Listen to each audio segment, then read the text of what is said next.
Well, it's been a very, very long time, and I'm very, very late, as is the case here. But we are back finally with the player podium. I had some technical difficulties, and technical difficulties, I mean, they just didn't let me use the Microsoft thing, so I couldn't make the PowerPoint, couldn't make the spreadsheet, so I had to wait and do some whole bollocks around that. But anyway, we're here now. So up to 3 players per team rewarded points based on individual performance, with the best player receiving 3 points, second best receiving two, and third best receiving one. If a team has less than three outstanding players, their best performing player may receive less than 3 points, and players accumulate these points every game week and are placed onto a leaderboard with one player each week being awarded Player of the Week. These were the scorers last time out up at the top across here. It's been a while, so I will remind everyone of the leaderboard as well. We've got Haaland on 36 points, but Bruno Fernandes not too far behind. Antoine Semenyo with a great season, 32. Ekitike, Bowen, Semenyo at Bournemouth, and Elliot Anderson following in hot pursuit with Petr Joe Rice and all these players that have had pretty good years following not too far behind. We're getting it kicked off with, it wasn't even last week, it wasn't the week before, it was fucking ages ago. West Ham 4, Wolves nil. This was the kind of performance that I think kind of, for Spurs fans, it really, really strikes the dagger home that they are in serious danger of getting relegated, because West Ham are putting in performances like these. You've got Forest who are winning games, you've got Leeds who look fairly comfortable at this stage in the season, and you really think, where do they go from here? 4-0 against Wolves. I know they're not the best team in the league. I know they've basically gone, well, at the time of recording, they are now relegated. They'd basically gone down many, many months ago, and but yeah, it's a confidence thing at this point in the season. If you're winning games 4-0 like that, it doesn't matter who you play against. It could be Wolves, it could be Arsenal, but if you're getting 4-0 wins, it's just going to keep you going. It's going to give you the motivation to plug it in and graft out the victories when you need to, and that's really going to help West Ham, I think, for the last few games this season. Bowen massively involved in a few of the goals. I think it was 2 assists he got in the end, and yeah, massively influential as he usually is in their result. Possibly a shame for him that he only got 1 point. Could have feasibly got more than that, but yeah, it's just how the system works. He's got 1 point. Many other players in that game could have got points as well, but it was a general great performance for West Ham, and yeah, this is the kind of thing that they really need at this point this season. Castellanos kind of putting a bit of putting a bit of a finger up to the people that doubted him, like me. Two massive goals in this game, two really well worked goals actually. At a point in the game where I think Wolves had a chance or two. It really could have gone either way, and he goes down the other end, scores a goal, and straight away scores a second. And West Ham's third in the game, really killing any momentum Wolves possibly could have had in that one, and seeing the game out and making it comfortable in the end for them. But starting off with the player of the week for game week 32 is Konstantinos Mavropanos. I mean, he's continued his good form. He's really had 2 goals in that game, a clean sheet, two nicely executed goals as well. Really, off the crosses, gets his head up for the first one, and then a nice little spin volley for the second.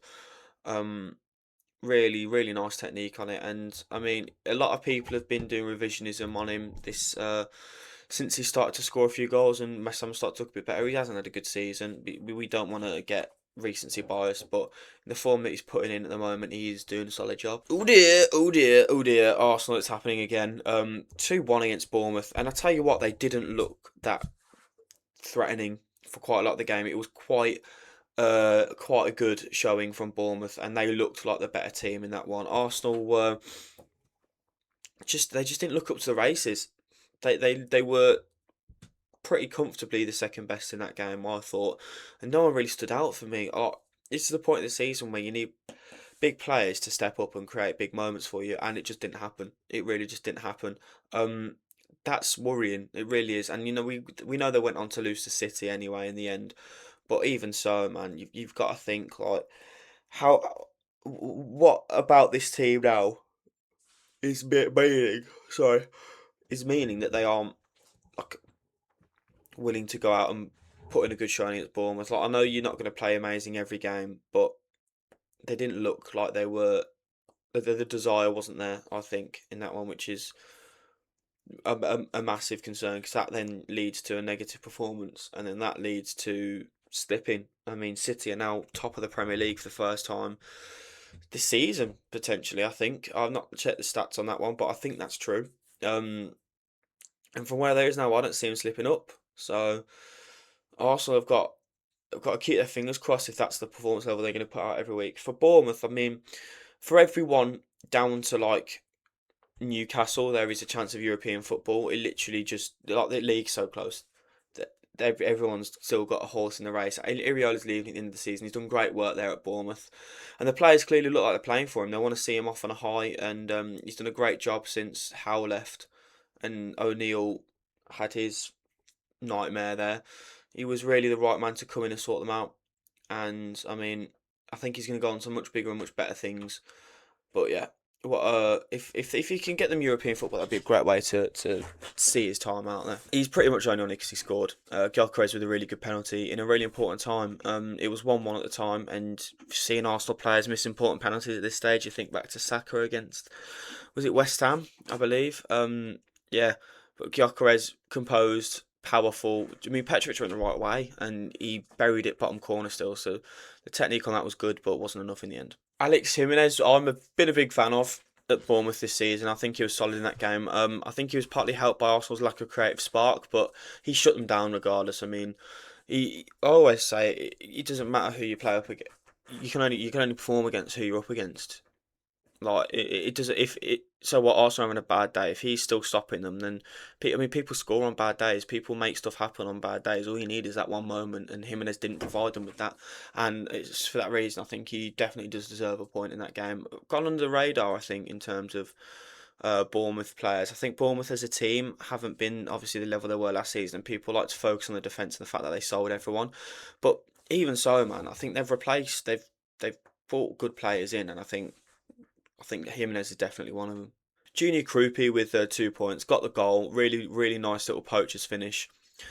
Picked him off when he needed to, got the game underway as well, which is a massive goal to open the game up. I think at the time it was fairly balanced. I think it was quite early on. I think off the top of my head, but yeah, he picked them off well. He took his chance when it came to him. I think he's hit now double digits for the season. Not many teenagers are able to do that. I'll say that they've done that, which is great for him. And next season's going to be massive for him. I think if he takes the reins as the starting striker. But yeah, the man that ran the show in that one, Alex Scott, got 3 points, took the goal really really well at the end. And yeah, man, he looks so relaxed and so composed in the midfield for Bournemouth every time he plays. He started to add goals and assists to his game as well, which is massive, especially when you look at someone like Evan Nilsson who doesn't score that often. If you can get goals from various other outsources, then that's exactly what you want. And Scott is being one of those options for Bournemouth. I can see a big money move definitely in his future. Slightly underrated in terms of an England aspect. I mean, it's so difficult to get into that midfield. There's so many names there, but I mean, he's doing what he can. He's plugging away, putting in these good performances, and I mean, you've got to think about him. Obviously, I don't think he'd be on the plane, but you've got to think about him as someone that you would consider taking. Brentford Everton next, and this is a really big result towards the European races. It's a massive game, and I don't think it's a result that really aids either team too much. Obviously, you take the point over the loss, and in the manner that it happened as well, Everton will be happier, I think, for the point, especially given the fact that it was at the G Tech. So yeah, they snatched the defeat. No, they snatched a draw from the draws of defeat, which I think will be positive for them. I think they'll be happy with the manner it happened. I mean, a draw isn't bad. You've taken, in, especially given the fact they were 2-1. It was 2-1 late on as well. They've taken 2 points off a big promotion rival. You'd be looking at your home games at this stage of the season thinking you want to be getting results at all of them, and that's something that Brentford were looking at doing in terms of the win. Obviously, they're taking a point in the end, which isn't bad, but I think they would have, especially they would have been wanting to take the win in the end. It was a fairly balanced game. The draw probably was a fair result, given the balance of the play. Both teams having some alrightish chances, but yeah, man. Yes.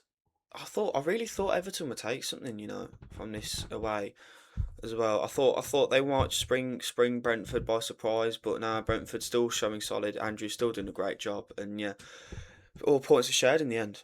Coyote was solid as usual, bombing up and down that right flank, those long throw-ins, just as effective as ever. And it was his shot that nicked off Thiago for the goal to make it 2. Was it 2-1? That made it. I think it was to make it to give them a second anyway. Either way, I mean it's obviously a long time ago now. I'm very late. Please allow it. But Yeah, Kyle doing a great job from right back. I'll be extremely surprised if he's at Brentford next season.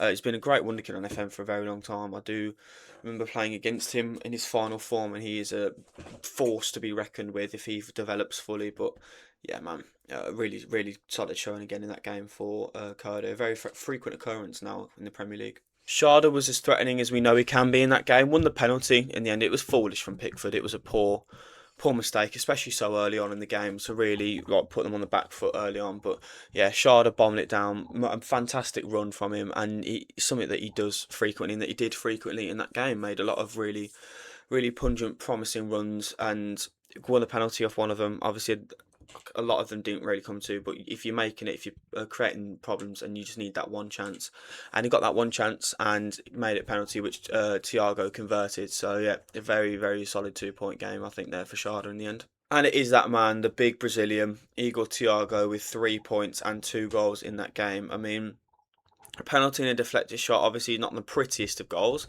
but in the manner that they happen, it doesn't matter. This is the stage in the season where your performances, you can, like, it doesn't matter. The points are what matters at this point. It's like completely the opposite of the start of the season.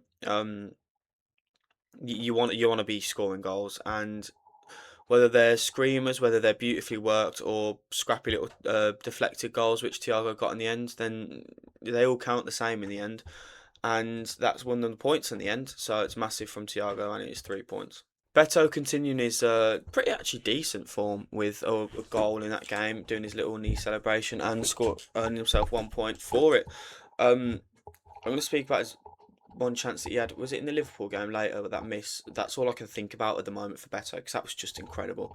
But yeah, in that game he got his goal. Really nicely worked, really nicely produced, and he got there in the end. Got the goal in it. That's all. Again, like I say, man, it's all that matters. As long as you're getting goals, the kind of performance matters. Levels aren't as relevant, I guess. Idrissa Gueye was really good in the midfield for Everton. I think he was one of the main midfield forces for them from deep. Kind of, I think on balance, I think Everton was slightly better in midfield, and I think a lot of that oomph came from Gueye in that double pivot role. He's done it very well times this season. People, I think, overlook him. Obviously, all the attention is on Ghana and Dewsbury Hall, naturally because they're English, and naturally because they've been fantastic this season. But I think the job that Gueye does goes unnoticed, and I think has gone unnoticed again in that game. But yeah, the man who won it late on, well, not won it late on, equalised it late on, Dewsbury Hall. Another goal, another great performance, another great showing. It's just what he does. I think he's been Everton's possibly best player this season. I don't think that's ridiculous to say in the slightest, actually. I think he's been putting in a level of performance that's been so important for them that they would be so much worse off without him. And again, when he pops up with massive moments like that, you can't help but agree with that statement. This was this you could see this coming. This is always going to be a fairly routine Brighton win. I think Burnley had a little flurry though, where chances came from a couple of sources. Again though, lack the quality in both boxes. This is just such a championship side with a bit of spirit. This is such a textbook like mold of a team where they give it a go and they make something happen, but they just lack it in both boxes. They don't have the ability to finish their chances, and they make defensive mistakes or just get overpowered by better quality teams. And it just happens so much to Burnley this season. It's just such a nod to their shit recruitment, and Brighton just took advantage in this game. The two nicely worked goals, one really really nice finish in the end from Viva, and yeah, just another disappointing day in the office for Burnley, and definitely a team that it's relegation fodder written all over it, and I hope they don't come back up next season, because I'm kind of fed up with seeing the same cycle with Burnley now. Minter was obviously creatively great in that game, because when isn't he? Been Brighton's best player for me this season, and he's all the difference in quality that they have when he's on the pitch compared to when he's off it when he was injured. It's no coincidence that their slumping form coincided with his injury. He's back in the team, back starting games, and he looked great in that game. Up and down that flank, just causing so many problems. A lot of the attacks started through him, and yeah, just a fantastic overall Minter performance. It's what I expect of him, to be honest, at this point in the season, in his time at Brighton. Gross was great again. Got an assist for Vifa. Just great in midfield. He's added a level of composure to that midfield that I think Brighton really lack. When obviously when Milner plays, he brings that experience, but I think he plays so infrequently that Brighton rely on such all these younger talents like your Ayaris, your Gomez's that they need an older head next to them to be able who can consistently put it in. And Gross has done that since he's come back and then some. He's been such a great signing so far and he's continued to edge his way into the hearts of Brighton fans. But yeah, it had to be 2 goals and 3 points again for Mats Wief. Someone I'm not massively convinced on. I think he's had some very, very shaky games, especially towards the start of the season. He looked poor at times, and was he there last season? Not, I think so. I think he was kind of poor last season. Oh yeah, he was because he did that Cunha chance. Yeah, yeah, I think he was there last season. But yeah, he's someone who flattered to deceive in my eyes. I didn't think he was bad, but he was just yeah, he was all right. He was okay, but this was a really good performance from him, and he's been getting better for Brighton over the games. But this is what you want. I mean, anything he's done outside of the 2 goals kind of doesn't. You don't even really need to think about. But even outside of the 2 goals, he was defensively solid. Um, but Burnley obviously had a few chances, but they didn't convert on him, and he made the difference in the end towards the other end of the field. Liverpool Fulham was a very back to like what you'd expect from Liverpool. They were very decent in that game. They're putting a good performance. They were just solid. Like in the end, they've looked in games. They've looked like they you don't feel convinced with Liverpool. Like in a majority of the games they won this season, you look at them and they don't look like a team that you look at and think, okay, yeah, that this is a team that not only deserve all the results they're getting, but a team that I would put faith in going forward to continue hoovering up those results. But this was a fairly comfortable game. I mean, they are decent against Fulham, fairly sure, at Anfield. They just yeah, it was a kind of game where they were just so like it looked like they didn't really have to push too much out of second gear. They got 2 goals fairly early on, and they just continued to chill, and that's all they needed to do. They won the game without too much threat, I don't think, from Fulham. The Fulham had half chances. When they went forward in this game, they didn't look that threatening. They didn't look like a team that I thought were gonna cause too much problems, and they didn't in the end. Szoboszlai with another really good performance again for Liverpool as he's done this season. Just made them tick and just provided that level of assurity in midfield, and that made me think that they're going to go on and win that game, which they did in the end. I actually got to watch this game at work because it was really quiet at the time, so I just got to stand there and watch the football, which was great. But yeah, he always provides Liverpool with that level of comfortability. He's done it so consistently this season. And this is another good Szoboszlai showing. Salah actually looked really good in this game. This is a bit of a not a return to best because Salah's put in some great performances, but this is a bit of a glimpse at what Liverpool are going to miss out on when he goes. Really mature, like finish from him. That's such an experienced goal to take. You look at Salah in that position. I know he's been poor this season, but you look at him and think he's never going to miss that chance, is he? Really good work from him to get the goal and just see the result out. But it's that lad Rio Ngamoa who was up all the plaudits, and fairly so, in that game. He was just so good. His ability on the ball is fantastic. He's like desire to get at people is just what Liverpool lacked this season. Again, why he hasn't been played more, I'll never know. But he put Kisanya on toast for that goal. Just couldn't predict which way Ngamoa was going to go.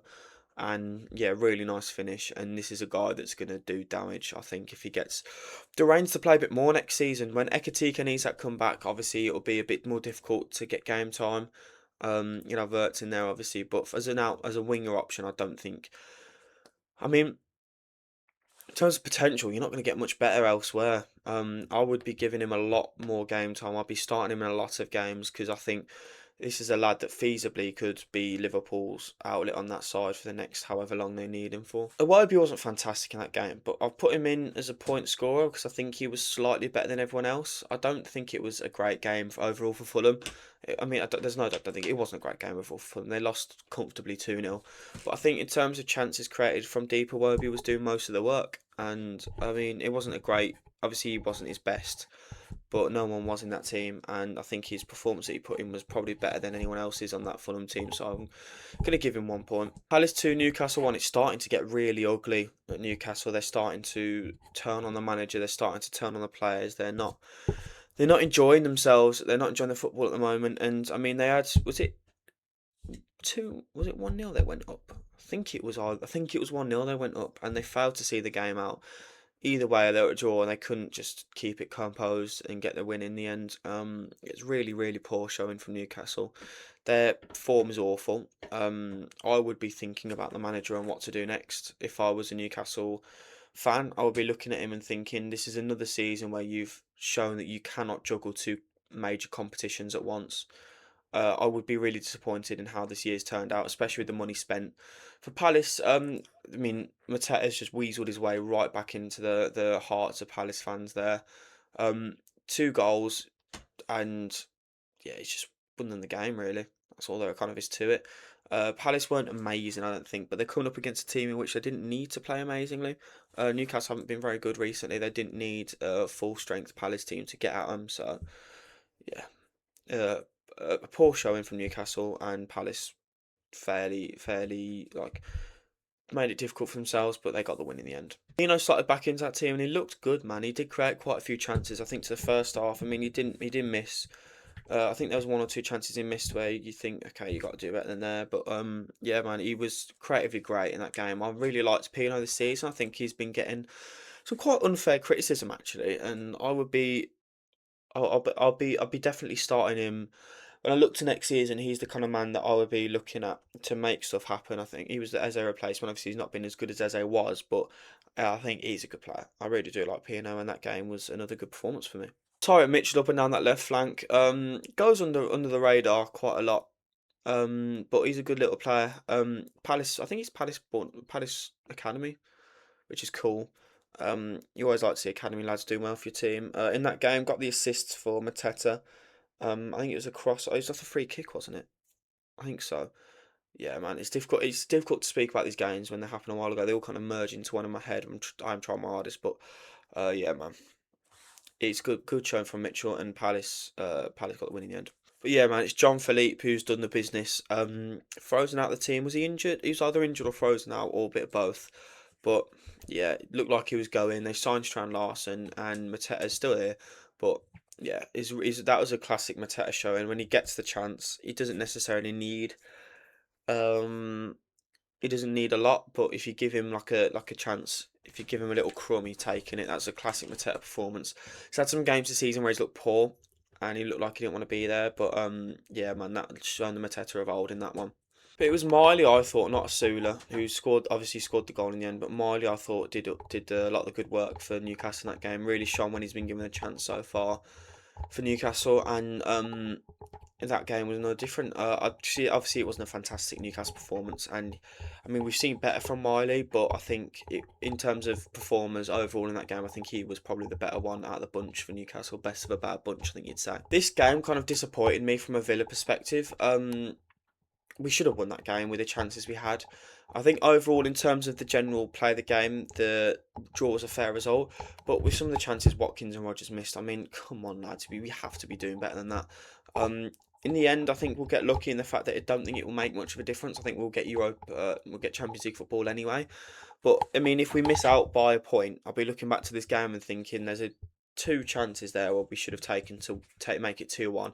And I trust in Emery. I say I trust in Emery to see it out. I mean, we'll see later on that we didn't quite do that, but I would have trusted at the time in Emery to see it out and get us the win. Obviously, we want to win every game, but points are points, I guess. From Forest's perspective, this is a good point. I mean, we're not an easy team to play against. We are a good side, and it was a really good finish in the end by Williams to get them the win.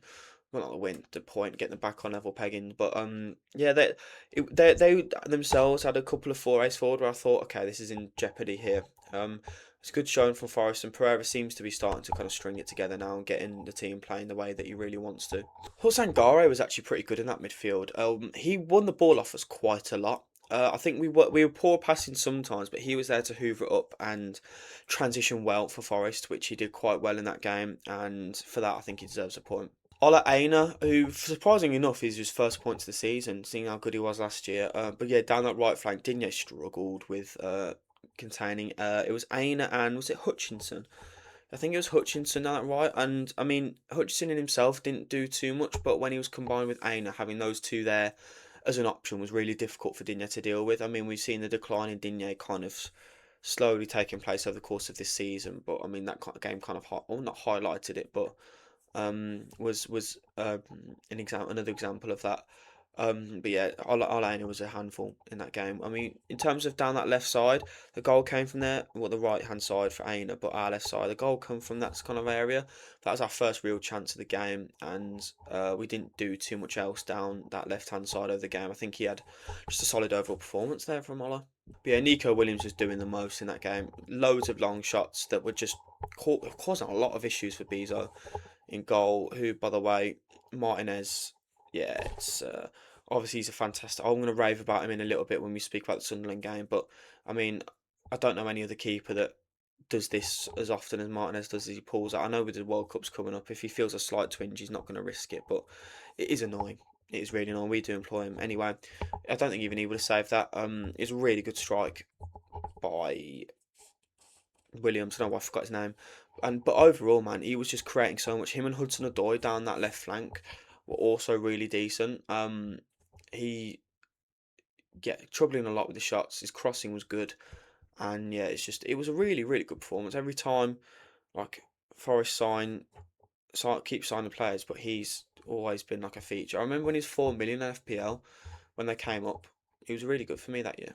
Amadou Onana is very much not gets the hype that he deserves for me for Villa. He's such a beast. He puts in some great challenges. He puts the work rate in. He's good at exploding forward the ball, and that game was just exactly the same as that. Had a little bit of banter with the Forest fans as well. You love to see it, getting on their nerves, and yeah, Chile did a great job in that game. But since he's come back, he's been utterly flawless. Like John McGinn, we are so much worse without him. Like he's just he's just such a good football player. I don't know what else there is to say about the guy. Like he's so good at getting round a man and turning round a man. He's so good doing the hard yards, doing all the running. Defensively, he's great. He's just such an overall fantastic player. And in that game, I think without him, we've struggled to keep it at 1-1 a lot more than we did. Yeah, his work, especially on the winger position, him working from there just works so well for us. And I mean, we weren't great up front today, so he didn't get the opportunity to register an assist or anything. But I say today, it was ages ago. But yeah, yeah, good showing from Jono. We're getting ever closer to Spurs going down. I cannot wait. Um, this is a game where they had quite a few chances. Actually, Spurs did. They had a couple of chances, but it wasn't anything like there wasn't one main guy. There wasn't main outlet, one main person making it all happen. It was just a few chances here or there from different outlets, and Sunderland dealt with them. They looked more than a match to them. And going forward, Sunderland looked dangerous. I mean, Brian Brobby has been such a problem this season for defenders. Obviously, he was lucky not to get his second yellow. I think that's as a yellow card offence. It's a dangerous push on Romero into Kinski, injured Romero and Perkinski, um, who by the way has been pretty solid since coming back after his Atletico Madrid horror show. But yeah, Sunderland deserved the win. I think it doesn't matter how the goal went in. I know it's deflected, but I think they definitely deserved the win. They looked so much more of a Premier League outfit than Spurs, which is crazy given how long Spurs have been in the top flight compared to Sunderland, who've been in it for what 9 months. Like if I was a Sunderland fan, if I was a Spurs fan, I would take almost all 11 of the Sunderland players to play in their team. That's just how good Sunderland looked compared to Spurs in that game. And I mean, this man is just so like enough's been said about how good Jack has been this season, but in that game as well. I mean, it's not difficult to control a midfield game against Spurs, given how poor they have been recently. But Xhaka did it, and he did it effortlessly. I mean, you can't, you can only beat who you're up against, and Xhaka, I think, was just he showed his levels of experience. He shows why he's a treble winner. Mukiele with his goals deflected, I know, but if you don't shoot, you don't score. And overall in that game, he was great. I mean, lockdown Spurs really. I mean, they didn't have much fun down that right hand flank, and he's been so good at right back for them this season.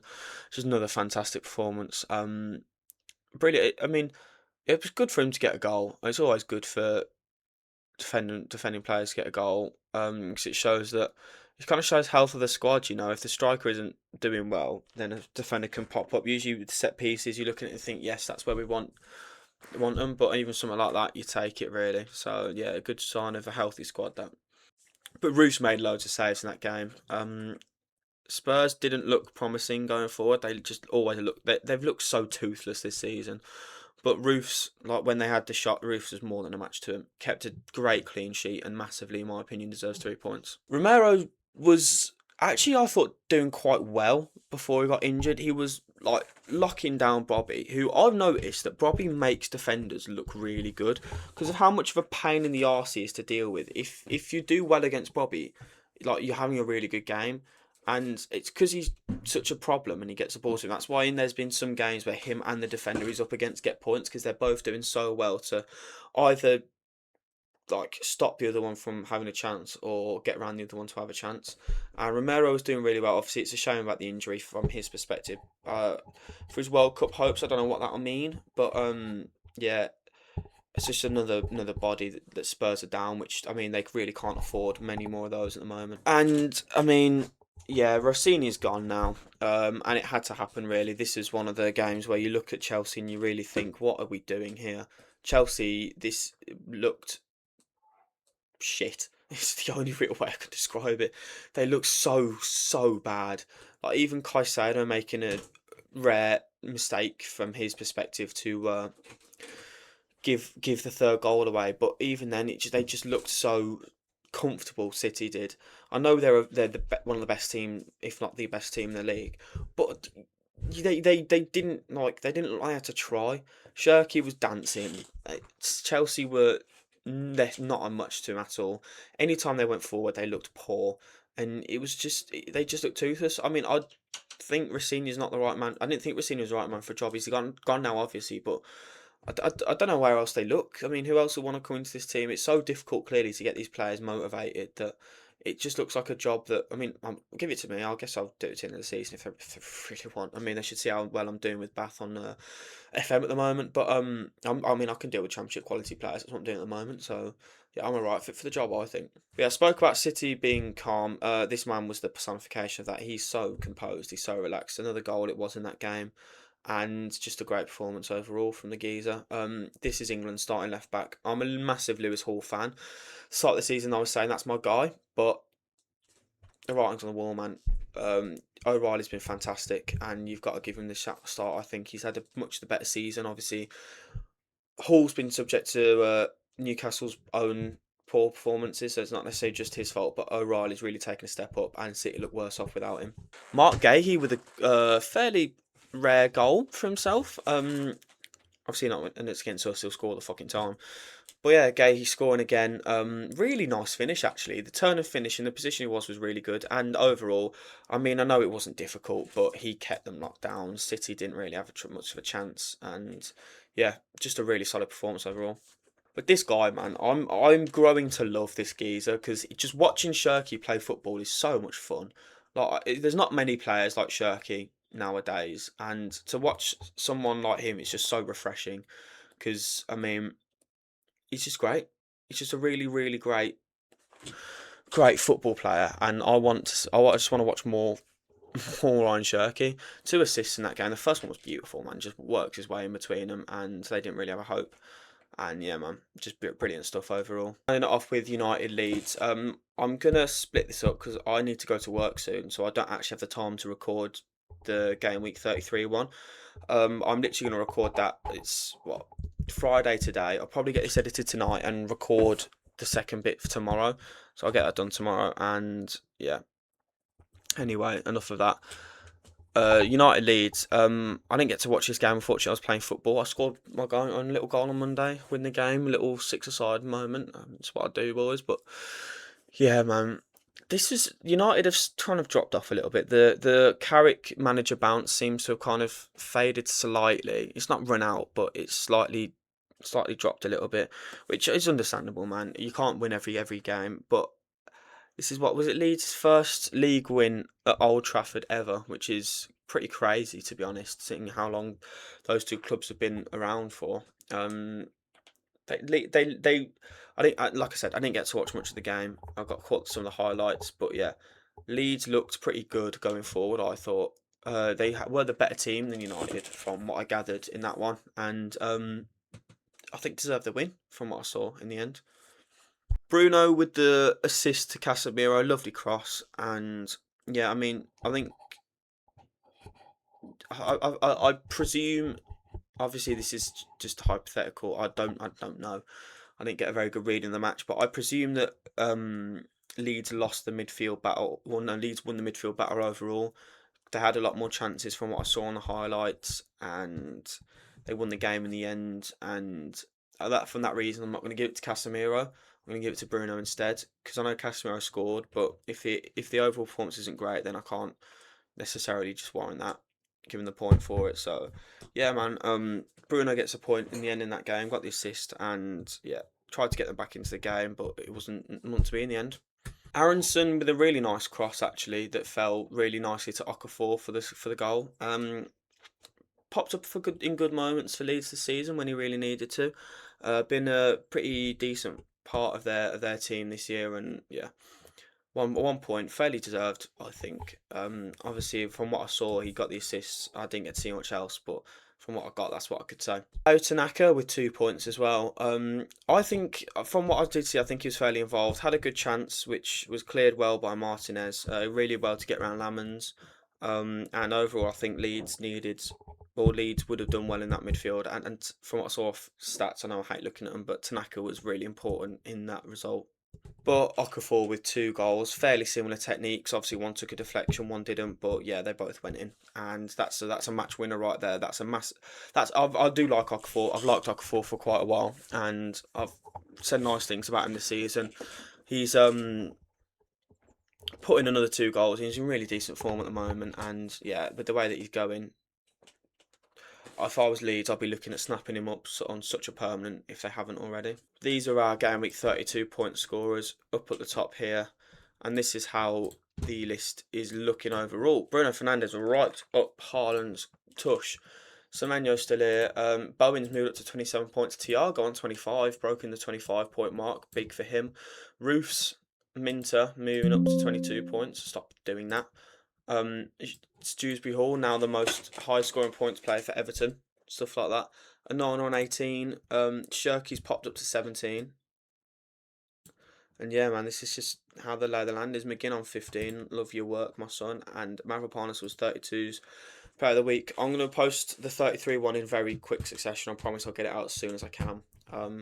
I've got work in a bit. I'll edit this when I get back. And then tomorrow afternoon before I go in, I'll record the game week 33 one, get it out as soon as I can, and then get straight on it for the next game week. So thank you very much for watching and sticking around with me, boys, and enjoy yourselves.